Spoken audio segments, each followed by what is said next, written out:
ذہین انسان زندگی میں 3 چیزوں سے دور رہتا ہے: جوانی میں ہوس سے، بلوغت میں جھگڑے سے، اور بڑھاپے میں لالچ سے۔ تم سمندر میں ایک قطرہ نہیں ہو، بلکہ تم ایک قطرہ ہو جس میں پورا سمندر ہے۔ غم کو لے کر نہ بیٹھ جایا کرو۔ جو چیز تم سے چھین لی گئی ہے وہ کسی اور شکل میں تم کو ضرور ملے گی۔ حکمت تلاش کرو، علم نہیں۔ علم ماضی کا ہے اور حکمت مستقبل کی ہے۔ تمہارا دل سمندر کے برابر ہے، اپنے آپ کو اس کی چھپی گہرائیوں میں تلاش کرو۔ جب مومن شخص کی موت کا وقت آتا ہے تو رحمت کا فرشتہ سفید ریشم لے کر آتا ہے تو کہتا ہے: راضی ہونے والی پسندیدہ روح نکل، اللہ کی راہ تو رزق کی طرف چل، رب تجھ پر ناراض نہیں۔ تو وہ بہترین کستوری کی خوشبو کی طرح نکلتی ہے۔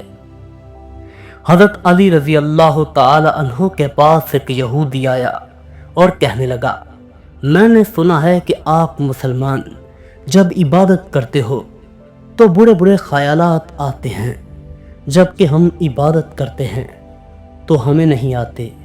حضرت علی نے فرمایا: اگر ایک گھر فقیر کا ہو اور ایک گھر امیر کا ہو تو چور کہاں جائے گا؟ یہودی نے کہا: امیر کے گھر جائے گا۔ حضرت علی رضی اللہ تعالی عنہ نے فرمایا: تبھی تو شیطان ان کو ستاتا ہے جن کے دل میں اللہ ہو۔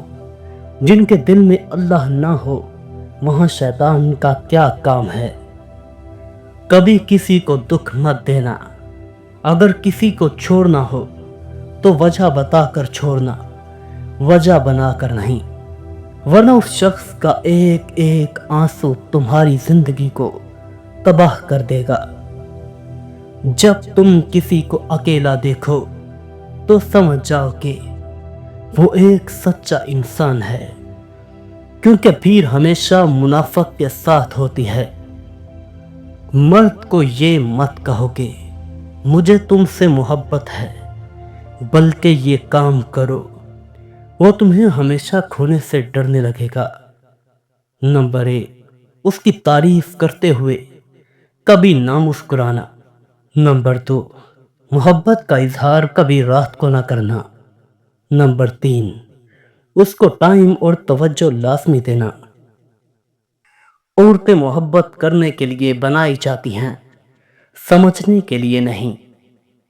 2 آدمی کھڑکی سے باہر دیکھ رہے ہیں، ایک مٹی دیکھتا ہے اور دوسرا ستاروں کو دیکھتا ہے۔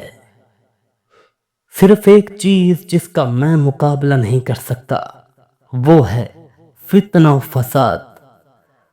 خوبصورتی کا کوئی فائدہ نہیں اگر دل اچھا نہ ہو۔ اگر آپ سچ بولتے ہیں تو آپ کو کچھ بھی یاد رکھنے کی ضرورت نہیں رہے گی۔ جب تم کو کسی کی یاد ستانے لگے اور تمہارے جسم میں یہ نشانیاں ظاہر ہونے لگیں تو سمجھ جاؤ وہ تمہارے دل کے قریب ہے۔ پہلی نشانی جب کسی کو یاد کرتے ہوئے تمہاری سانسیں تیز ہونے لگیں۔ دوسری نشانی جب کسی کو یاد کرتے ہوئے تمہاری آنکھوں سے آنسو نکلنے لگے۔ جو لوگ آپ کو ان 2 کاموں سے بار بار روکتے ہیں تو سمجھ لو کہ وہ آپ کی جڑیں کاٹ رہے ہیں اور چھپے ہوئے دشمن ہیں۔ نمبر 1، اچھا کام کرنے سے۔